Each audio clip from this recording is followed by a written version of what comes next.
Namaskar, I'm Ashok Vyas and today I'm sitting with Kasturba, and Kasturba comes to us now freshly from the eyes, or rather the pen of Neelima Dalmia Adhar, and what she has done is amazing. And let me say that she has taught psychology, and before we talk more about her, who has also given us 2 books previously and proved her ability to write in this kind of genre in a way which is unique for her. The second one, book which came to us from Neelima ji was a fictional book, Merchants of Death, but that was also controversial for its own reasons. The first one, I think, must have been challenging for her because it was related to her own family, about her father. R.K. Dalmia ji's daughter, Neelima Adhar. Neelima Dalmia Adhar ji is with us. Namaste. Namaskar. Welcome. So, Neelima ji, I'm so excited about the book in which you have brought us close to Kasturba. We all have heard so much about Gandhiji, and Kasturba's name is always with Gandhiji, but how she felt being Mrs. Gandhi. So let me say that as I was recollecting, you taught psychology and then you have sort of mastered the understanding of multiple layers of human mind, which comes to us through your book, and that makes you a great master storyteller. There is much more. She also has interest in philosophy and paranormal, Yes. and that also qualifies her to deal with intricate subjects. She has given us, as I mentioned earlier, a gripping biography of R.K. Dalmia ji, about whom she had mixed emotions for various reasons. But today, we are not even talking about her next book, Merchants of Death. Today, fortunately, for us, her third book, The Secret Diary of Kasturba, has brought her to New York and has given us the opportunity of interacting with you. So once again, I want to congratulate you, especially for writing this book. And your words are warm for the readers, and they feel at ease.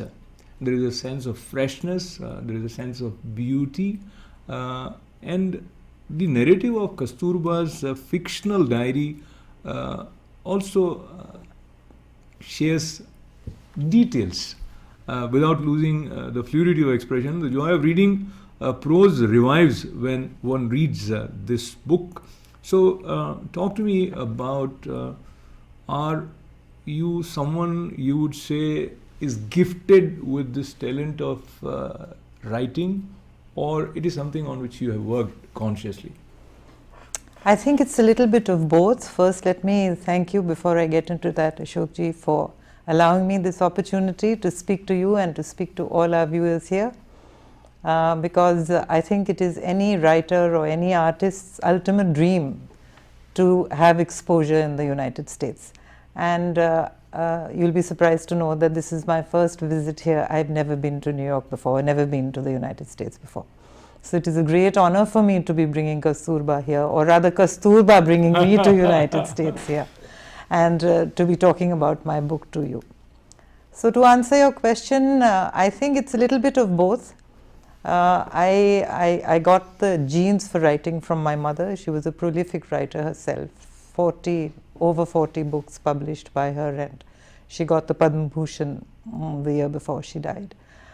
So that I got from my genes, but because I grew up in a home where literature and reading and writing and knowledge was as important as breathing and food, so we grew up with so much learning around her, and the words will never leave me where she said that you can lose everything in your life, your wealth, your riches, your beauty, everything you can lose, but you can never lose your knowledge. So acquiring knowledge was a passion with me, and from my nurturing and my genes, I got the ability to write, and from my study of psychology, I became an avid people watcher, And it is that passion of mine that translated into all the 3 books that I wrote. Because I think, and I don't want to boast when I say that I am able to enter that space inside a person and to become that person, enter the soul and live inside that space and think and read and live and cry and even die with that person when I have to. And I think it is that ability, if I may say so, that allows me to make portraitures of words, which all my 3 books have done. And I must say, from my own experience of as a reader, what you're saying is absolutely true. And your interest in philosophy, psychology, and paranormal, with keen interest in human beings, enables you to let your imagination appear more than real. Let's talk about the first scene in this book, like a wonderful film, The Secret Diary of Kasturba. Readers are taken to the last phase of Kasturba. So the diary unfolds in a flashback for us. That's right. Which is effective. But was this the only option you considered as opening for this book, or there was something else and then you felt maybe this will work better? No, I had no doubt in my mind that I wanted to begin the diary with her death.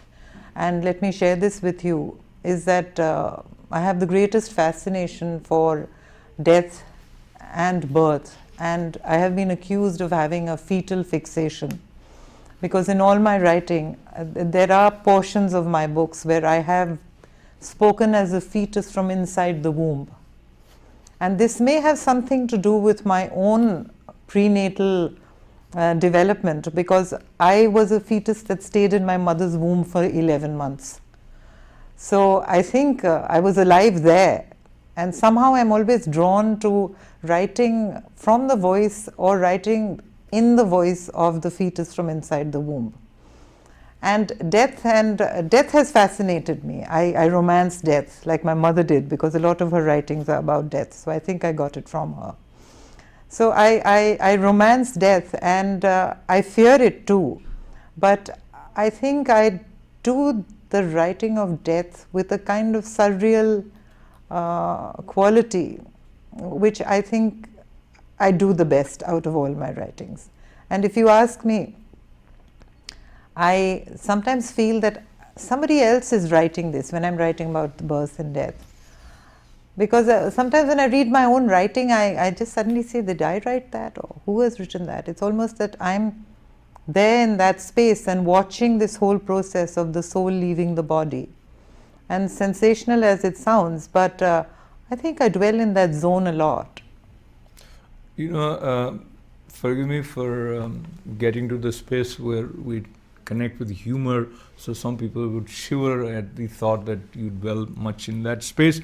But in addition to successfully exhibiting, demonstrating through your writing what you just said, I'm amazed at your ability to recreate the mood. So when you write about special beauty regimen of Kasturba before wedding, there's a blend that creates a solid pattern of book. So details and imaginations. So much details. So this is work of imagination or fruits of research that brings about this sense of wholeness for a particular scene. And as I mentioned, talk to me a little bit about what you imagining, what was happening, Kasturba, that period, ready to get married. It's, again, I'd say, Ashokji, it's a little bit of both, because I was born in the era, in the decade post-independence. And I have straddled literally both worlds, one leg in that era and one leg as the woman you see me today of the 21st century. And it was easy for me because we have a very strong commonality, Gandhi's family and mine, because we belong to the same ethnicity, as you say. The same Gujarati and Marwadis have a huge likeness. You know, the same, we belong to the same religious subsect as Vaishnavas. We have the same food habits, the same very similar language dialect and similar rituals. So I have lived that life. So it wasn't imagination, it was experience.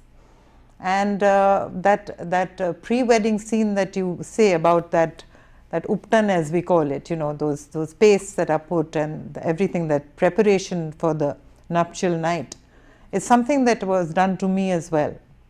So I have lived that.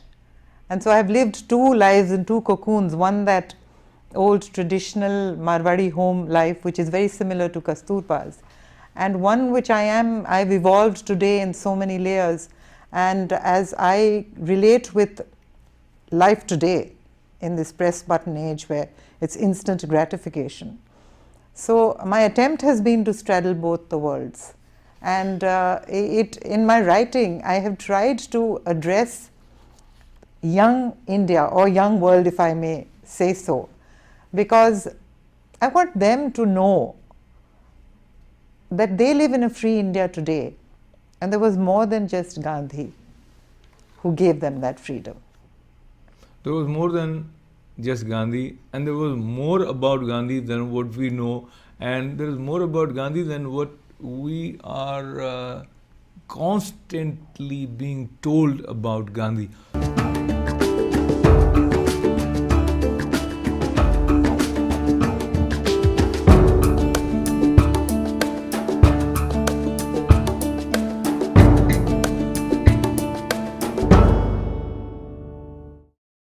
So a part of that human side of Gandhi, where you see him in his frailties or where he failed, also comes to the book without pointing fingers. So there is a subtle undercurrent that brings another image of Gandhi near us, which we have consciously ignored, or which were made to understand Gandhi in a way that we need to ignore that. So let me now not talk about the potential controversial aspect waiting for you if you try to look at someone like Gandhi as a normal human being.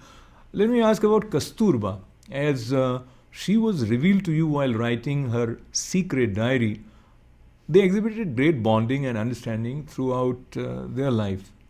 But did Kasturba really felt love for Gandhi, in your opinion? I would say Kasturba is this quintessential Indian woman.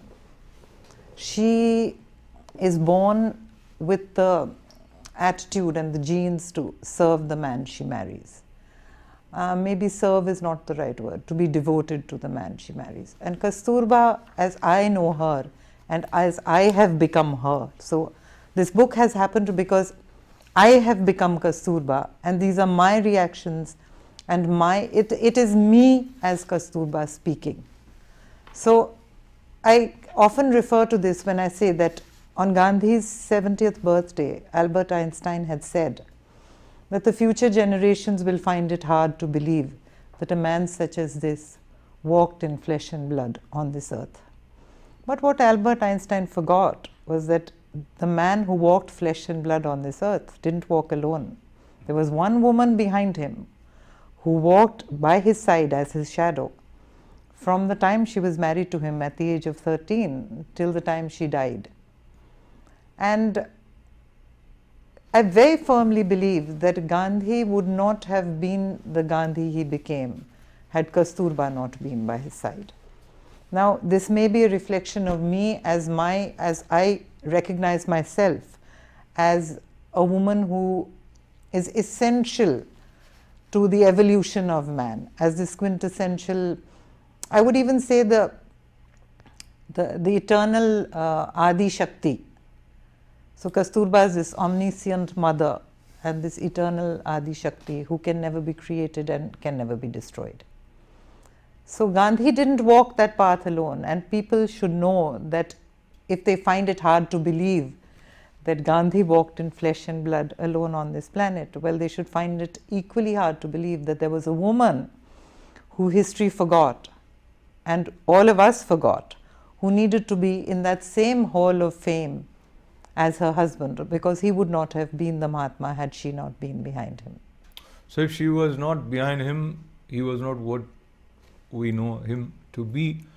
And in order to enter that space where we again take fresh interest in Gandhi, not because he is shown as so and so, and someone who says be the change that you want to see in the life, etc. So he is now confined to certain slogans. And if I may take the liberty of remembering a film which in a lighter vein also, with wit and humor, brought Gandhigiri in our day-to-day conversation. I think the Secret Diary of Kasturba on an intellectual level would bring back discussions about Gandhi for many of us. And Gandhi was imprisoned 8 times and before being released on 23rd June 1909. I quote from your book, and he wrote long letters to his son with do's and don'ts, but no substantial communication with Kasturba.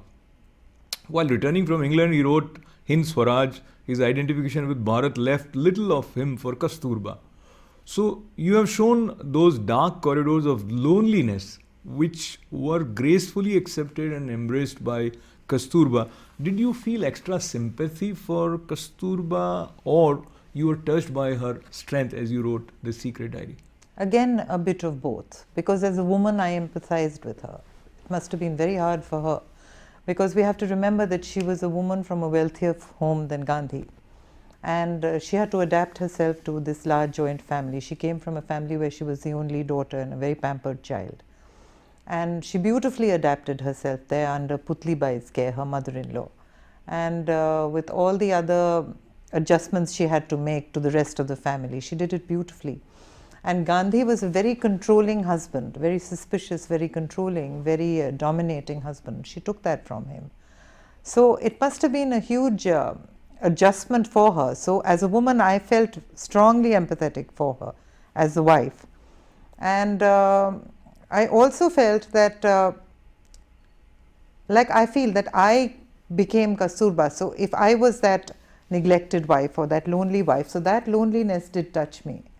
It did touch me, and it's all remarkable of her. She's a phenomenal woman to have stood that and yet maintained the harmony and the balance of the home uncomplainingly.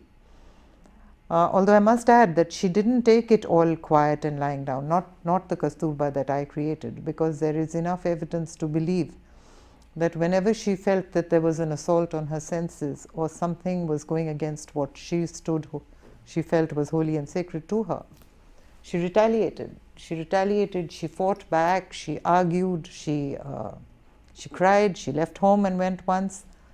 But she realized in the end that all that is fine, but eventually, and there are many wistful musings of Kasturba's where I have mentioned that she realizes that, okay, you will always have your way. And she allowed herself to be dominated like that.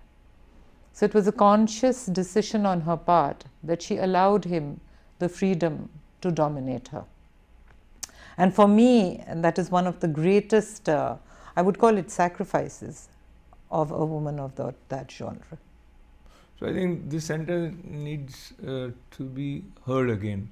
She allowed herself to be dominated by Gandhi. What does this say about Indian women or Kasturba? Is there something that is relevant today?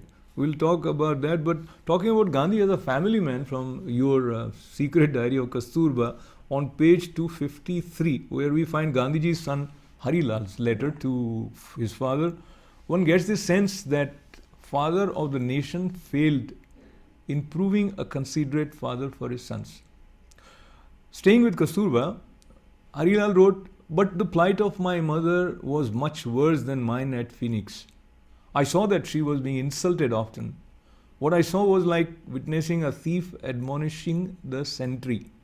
So his observation is thief admonishing the sentry.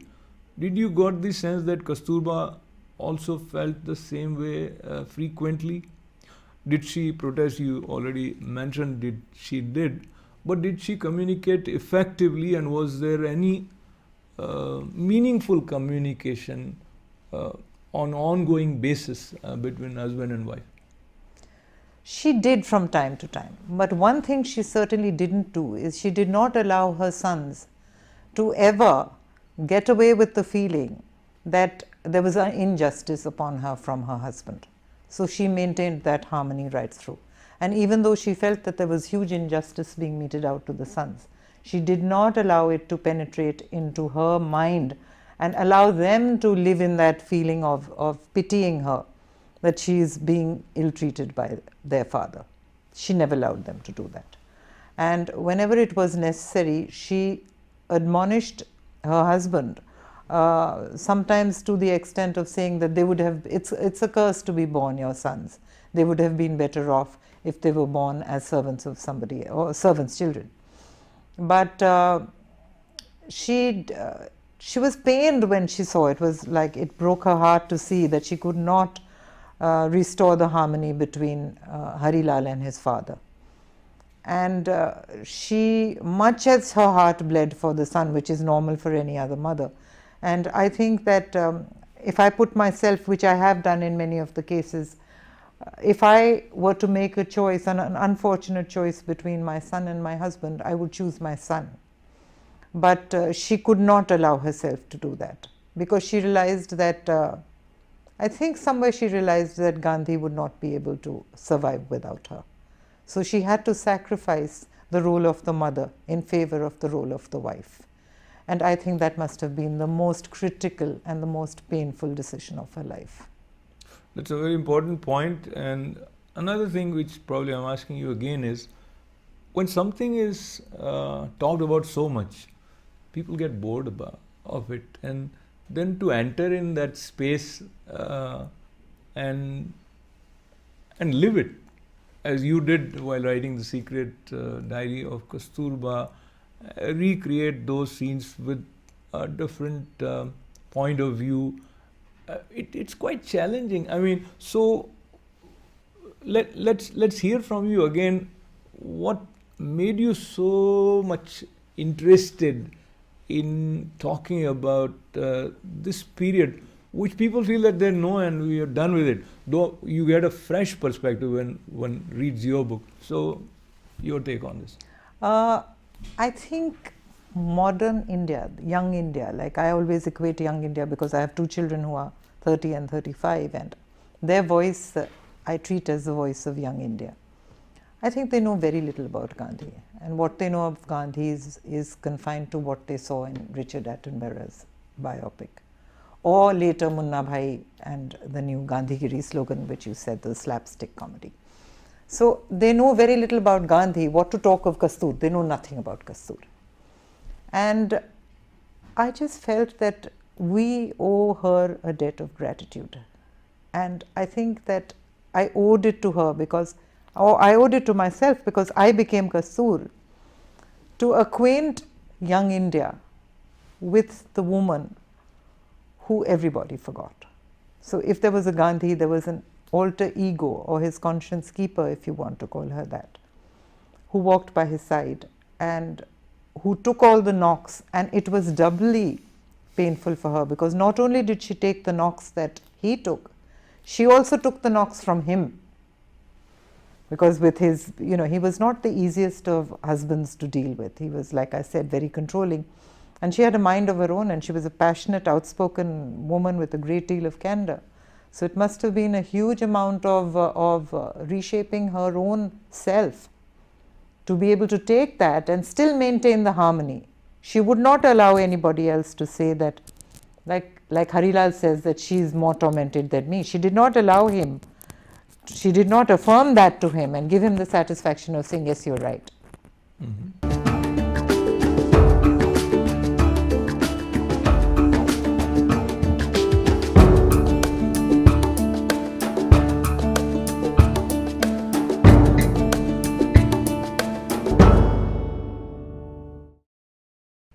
So there are many informations which we don't know, because very few of us would know that the last name of Kasturba was Kapadia.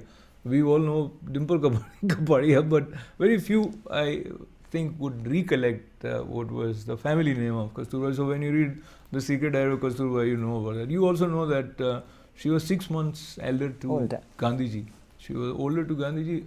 Very few of us know. But from your book, if you were to pick any segment that you may want to read and share a part of it, what would that be?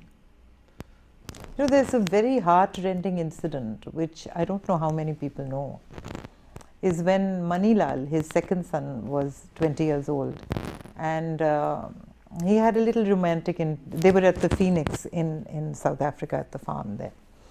And he had a little romantic entanglement with one of the other inmates' daughters, there's a girl called Lalita, who was, I think, 18 or. And Gandhiji gets to know about it.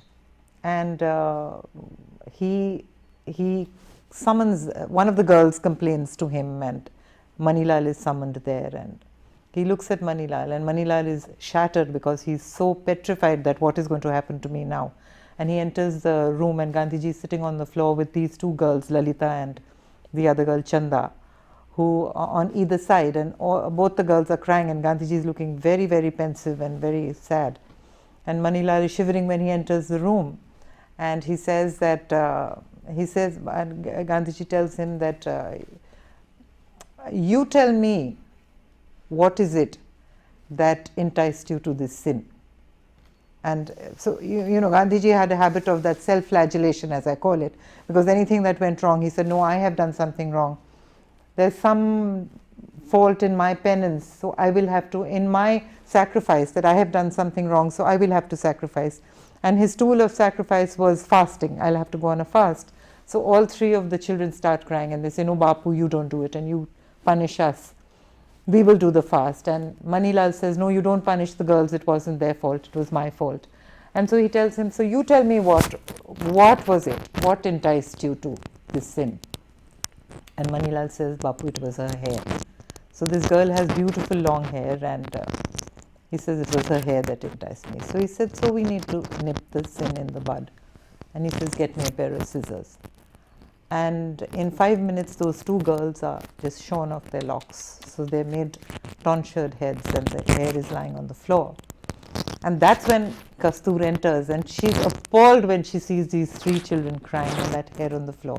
And she just bundles them up, the two girls, and she takes them out of the room, and she looks back at him and says that, have you forgotten what you were at the age of 20? All you could think of was sex. I think that is one of the most poignant scenes that I've written about. Of course, there are a huge number of them else, because I think Kasturba's life was like interspersed with a lot of tragic incidents. And yet, like I said, she doesn't allow herself to wallow in self-pity. This one really seared my heart. Yeah. I think the way you shared this, very few of us have ever heard it. And it tells us more and more about the strength. If she was not strong, she would not have survived with Gandhiji, if I may say that. Now, if we proceed to page 281, it's similar instance, the conflict between father and son from the point of view of their way of understanding life become crystal clear. While Bapu writes to him, your character is your wealth. Yeah. Worship it, nourish it, and cherish it. Harilal is drinking cheap liquor, and he says, don't teach me the value of character. You have worked persistently to destroy it. Now, looking at this gap between the two, you already mentioned about how Kasturba worked it out, but did she felt any sense of guilt for not being in a position to bridge this gap where both father and son would be sort of in harmony? Yes, yes. She always had this overriding guilt, because she held herself equally responsible, in the sense that it killed her to not be able to restore this harmony between the father and son, as it would any mother. But she held herself responsible because she could not control either the son's actions or her husband's attitude towards the boy. He was unduly harsh to him. And I can feel the pain as the mother and as the son, because I think my mother felt the same kind of pain in dealing with my father. And we as children felt the same kind of pain, because we were all neglected. It was a dysfunctional family. There was too many of us, and my father, like Gandhiji, had other ideals. So, and I've always said that, iconic men who have reached that kind of phenomenal whatever achievements in their lives, the first casualty is the family and the wife. So I think that I could well emote with both Kasturba and with Harilal, and that constant feeling of guilt that she felt that she was responsible by default because she couldn't do anything to change it. And she was seeing her son go down seed. So the Secret Diary of Kasturba is an eye-opener, and it is a lesson, or rather series of lessons about life, which makes us more sensitive. And let us just look at it, Gandhiji as a character, not as the Gandhi, Mahatma Gandhi or Bapu, who always is to be seen as someone who is inspiring, but as the life and complex situations unfold before us. Probably we get to see a little bit more of where it is similar to what we are experiencing in our lives. So this book works on various tracks, I think. And if, with your permission, I go to page 331 of your book, which is Sabarmati, 12 March 1930. So the scene appears so real, as if we are there as readers, and not just there, but as if Neelima ji was present in the heart of Kasturba, how she was reminded of her son Harilal, how she moved from doubt to faith.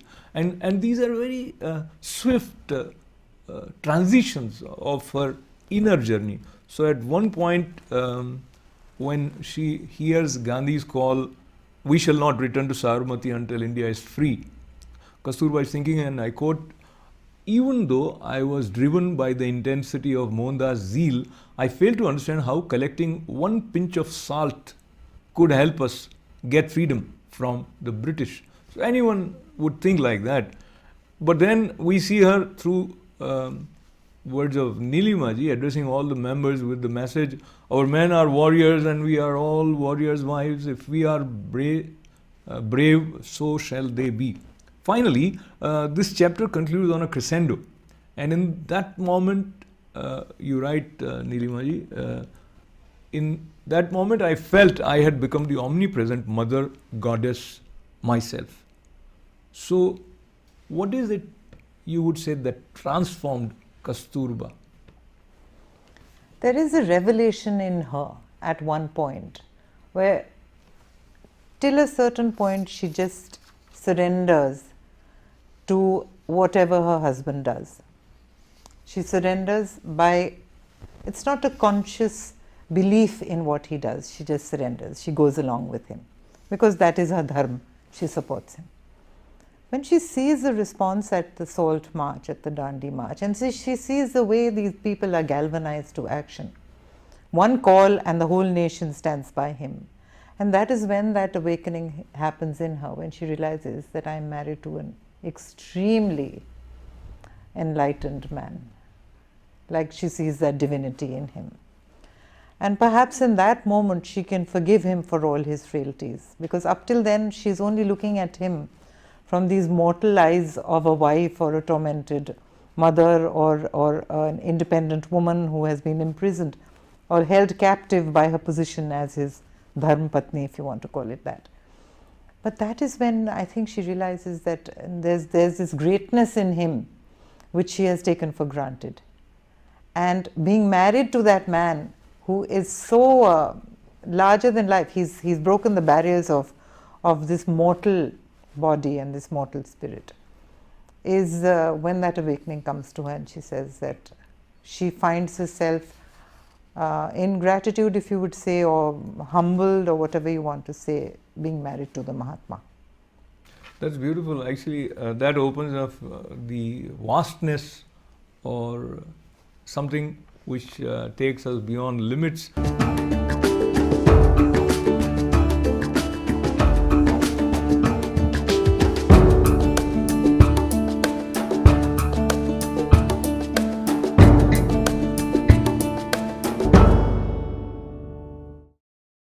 You have given a lot of detail to Harilal, who is not given due space of recognition by other writers because he's not convenient from the point of view of Mahatma Gandhi's ideal image narrative.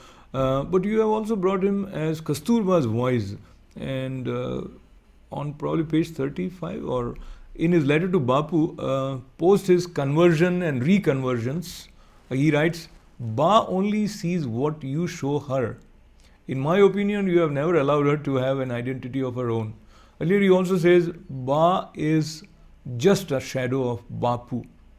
Now, we have talked about it earlier also, but what do you think? Did she remain a shadow of Bapu throughout her life, or she could really discover her own identity? You know, children who have been neglected by their parents often blame their fathers, and especially if it's a tyrannical father that they're dealing with. They can't see beyond that tyranny. They can't see greatness, because for them they're just fathers, and they expect that certain degree of paternal love and affection which was denied to Harilal.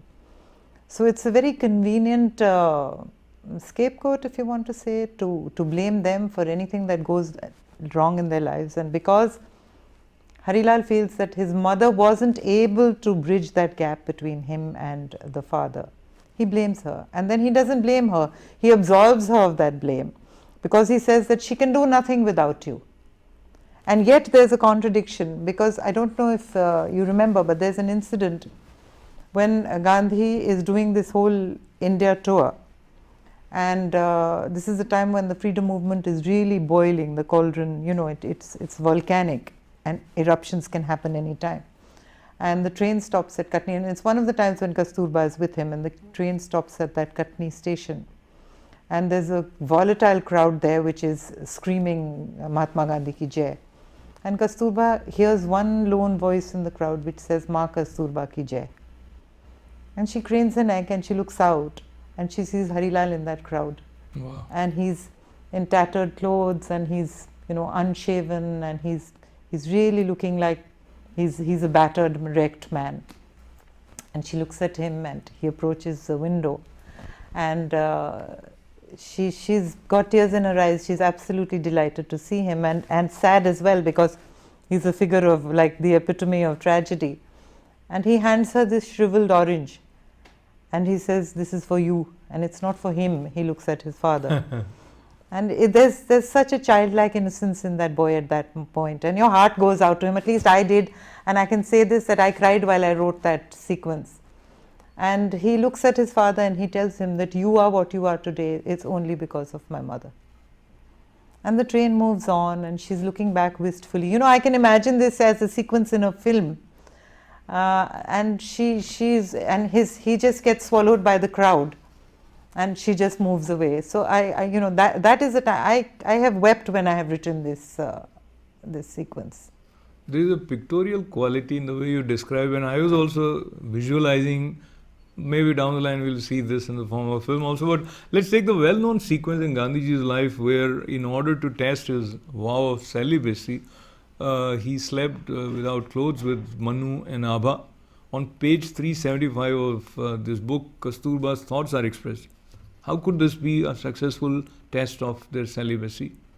Is this a two-way street? How can he not think of their feelings, their arousal? So in a way, this episode also presents filtered sensitivity of Gandhiji. When you learn about his character from the point of view of Kasturba, sometimes you question whether he really became Mahatma. I would not question that. Because I have argued this with a lot of people, and a lot of very staunch Gandhians and people who have studied Gandhi as a point of their history and research. Because I believe that Gandhi believed in what he did. He believed that the way to test celibacy is this. And according to his own admission, he has said this in his diary, in My Experiments with Truth autobiography, where he says that anything that is not hidden is not a sin. So he did make all his experiments public. Of course, it invited a lot of bad press, and he got a huge amount of criticism for it. But that didn't deter him. So whether it was right or wrong, I'm not in a position to judge. And I have tried, as I don't know if I've succeeded in doing it, but maybe you'll bear testimony to that, because I have been very careful not to be judgmental in my narrative. Because I have tried to be like Sanjay in the Mahabharata, that this is through the eyes of Kasturba. I am narrating a story of how I saw it happen. So Gandhiji's experiments with truth and his celibacy, no matter what the Western world or we ourselves as Indians thought about it, there is something about it that we don't understand, and it's a mystifying there is thing. much more about it that we don't understand, and as during our conversation you mentioned about the reference where Manilal, his son Manilal, he was chided because of his relationship with these girls, and that was his age to have a sort of attraction. And then coming to this stage, it kind of it is beyond comprehension from a normal mindset.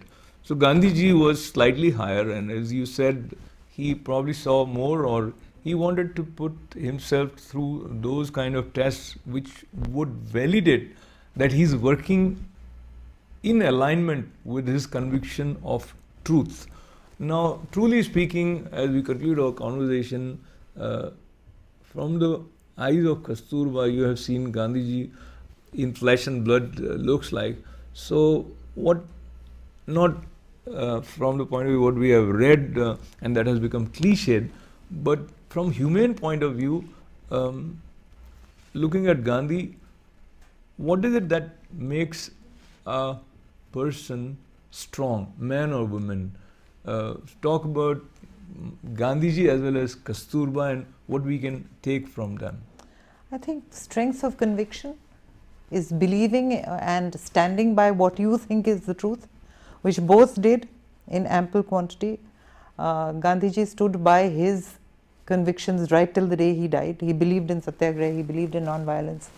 He believed in, no matter how bizarre they sound to us today, in his practices of practicing, in his, we call them cult practices of celibacy. He didn't care what anybody else said. He thought that was the path to redemption and the truth, and he pursued it.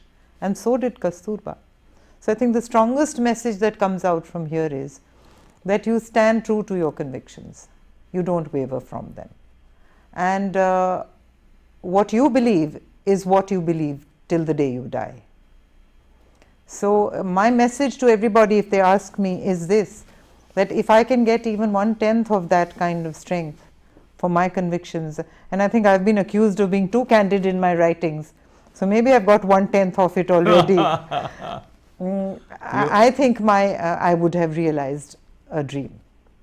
So Mahatma Gandhi's autobiography is my experiments with truth, and now these are the experiments with truth by Neelima ji, I think, where she has given us the Secret Diary of Kasturba. Such a pleasure, and this was just one day before Mahatma Gandhi's birthday, that in October 2016 this book has become available for us. And we also want to acknowledge the contribution of your editor Sudha Sadananda. Yes. And I think editors also help in giving the final shape. Not help, they're crucial. They're crucial. Yes. So, with reference of that crucial name related to the Secret Diary of Kasturba, I thank Neelima Dalmia Adhar ji for joining me here at ITV. Thank you. It's been a pleasure. Lots of good wishes for you. Thanks to all of you for being with us. This is Ashok Vyas.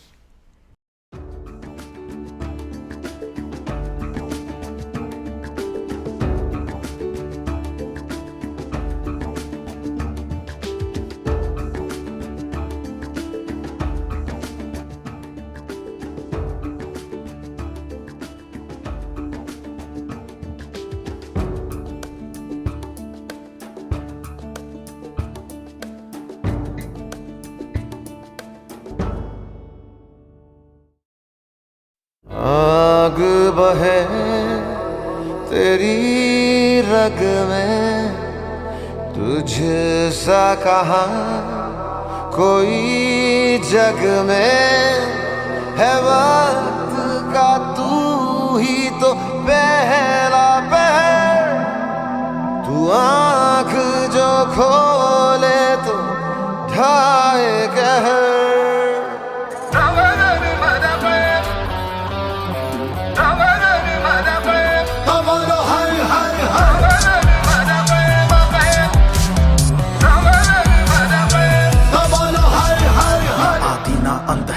वो सब गाना इनका है माला, वही है मन का मस्त मलंग, वो अपनी धुन का अंतर मंतर तंत्र ज्ञानी है, सर्वज्ञ स्वाभिमानी, मृत्युंजय है महाविनाशी, ओंकार है इसी की वाणी, भांग धतूरा बेल का पत्ता, तीनों लोग इसी की सत्ता, स्पीकर भी अडिग अमर है, महादेव हर है जत्ता, वही शून्य है वही इकाई, वही शून्य है वही इकाई, वही शून्य है वही इकाई, जिसके भीतर बसा शिवाय। अघोराणां परो मंत्र नास्ति तत्त्वं गुरोः परादिम्, नगेन्द्रहाराय त्रिलोचनाय भस्मारंगाय महेश्वराय नित्याशुद्धाय दिगंबराय तस्मै कराय नमः शिवाय। शिव रक्ष मां शिव पाहि मां शिव त्राहि मां शिव रक्ष मां शिव पाहि मां शिव पाहि मां महादेव जी त्वं पाहि मां शरणागतं त्वं पाहि मां रक्ष मां शिव पाहि मां शिव। आंख मूंद कर देख रहा है, साथ समय के खेल रहा है, महादेव महा एकाकी, जिसके लिए जगत है झांकी, जटा में गंगा चांद मुकुट है, सौम्य कभी कभी बड़ा विकट है, आग से जन्मा है कैलाशी, शक्ति जिसकी तरस की प्यासी है प्यासी, हाँ प्यासी। राम भी उसका, रावण उसका, जीवन उसका, मरण भी उसका, तांडव है और ध्यान भी वो है, अज्ञानी का ज्ञान भी वो है। आंख तीसरी जब ये खोले, हिले धरा और स्वर्ग भी डोले, गूंज उठे हर दिशा क्षितिज में, नाद उसी का बम बम बोले, वही शून्य है वही इकाई, वही शून्य है वही इकाई, वही शून्य है वही इकाई, जिसके भीतर बसा शिवाय।